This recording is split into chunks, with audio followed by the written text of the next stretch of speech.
Hello, my name is Meabh and I'm going to be reading a story for you today.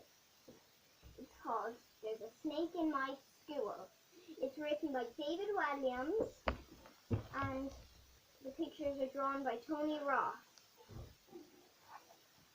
Sit back and relax while I read it. There's a snake in my school. Mr. Bright had told all the children in his class it would bring your pet to school day. Everyone rushed into the playground to meet the animals. There was a stupidly cute gerbil, a tiny goldfish, a fat cat, a 100-year-old tortoise, and a tall dog. Last to arrive as usual was a little girl called Miranda. She was riding on the back of an enormous slithery snake. "Meet Penelope, my pet python," announced Miranda. On seeing the snake, the other children screamed. Miranda loved being different. She always stood out at school with her individual take-on school uniform, her cartwheels down the corridors, and her funny answers in class. What ended in 1944. A python is a rather unusual pet, but Miranda and Penelope had so much fun playing together.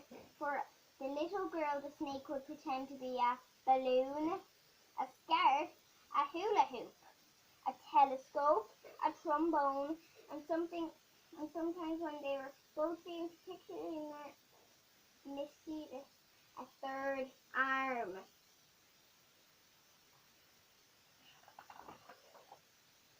"Come on and give her a tickle," announced Miranda, but the other children were too scared. Penelope was a python after all, and pythons eat people. All the pets were frightened too. The large dog yanked on his lead, sending his tiny owner flying. The goldfish tried to hide behind some water. Tortoise made a rather slow run for it. Cute gerbil flashed her and didn't look so cute anymore. A fat cat just carried on napping. Miranda slid down her snake. The little girl tickled her python under the chin and the snake smiled. "See, she's very friendly." Soon everyone gathered around to marvel at Penelope. The python loved the attention and made a climbing frame for the children to climb on, steps for them to step up, and a fireman pole for them to slide back down. Penelope even helped the children learn their numbers, although she could only go up to 9. This is turning out to be the best day of school ever. But then Miss Bloke, the headmistress, turned into the playground. "There's a snake in my school," she shouted. Miss Bloke didn't like animals more, or children. "It's bring your pet to school day," blustered Mr. Bright. "Penelope is my pet," said Miranda.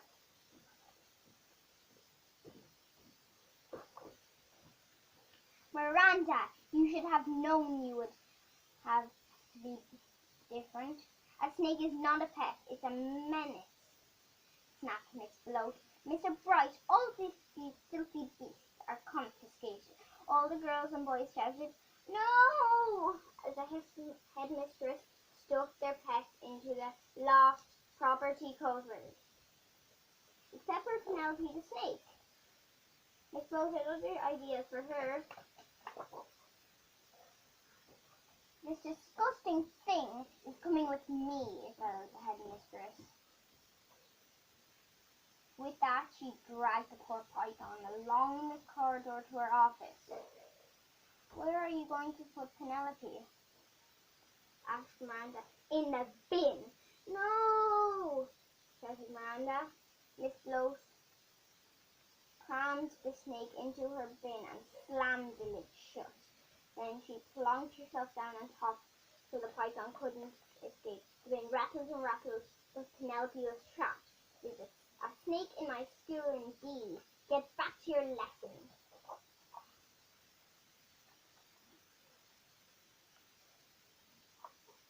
Downstairs, in the classroom, tears rolled down Miranda's cheeks.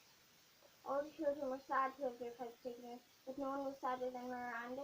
The little girl feared she would never see Penelope again. At the end of the day, Miranda dashed upstairs to Mrs. Goat's office to try and make her change her mind.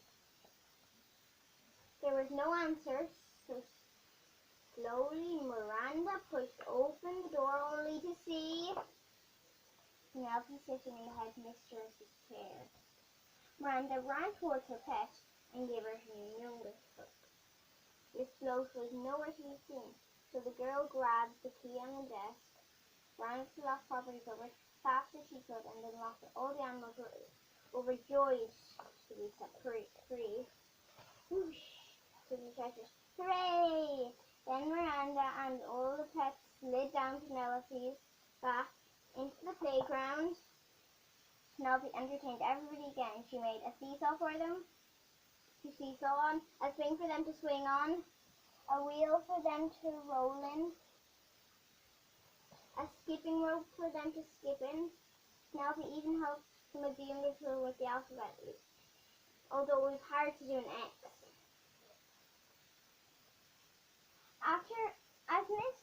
For Miss Float to completely disappear, from a surprise was made headmaster. Now the children were allowed to bring in all their favourite animals. Whenever they wanted, the school became home to every sort of fantastic creature. A gorilla, an elephant, an ostrich, a giraffe, a tiger, a kangaroo, a crocodile, and even a colony of penguins. But the star attraction was always Penelope. Although Miranda had noticed that there was something different about the python, there was a bulge, big bulge in the snake's tummy, bulge in the shape of Miss Glow. But the little girl thought it was best not to say anything. The end. Hope you like that. Bye!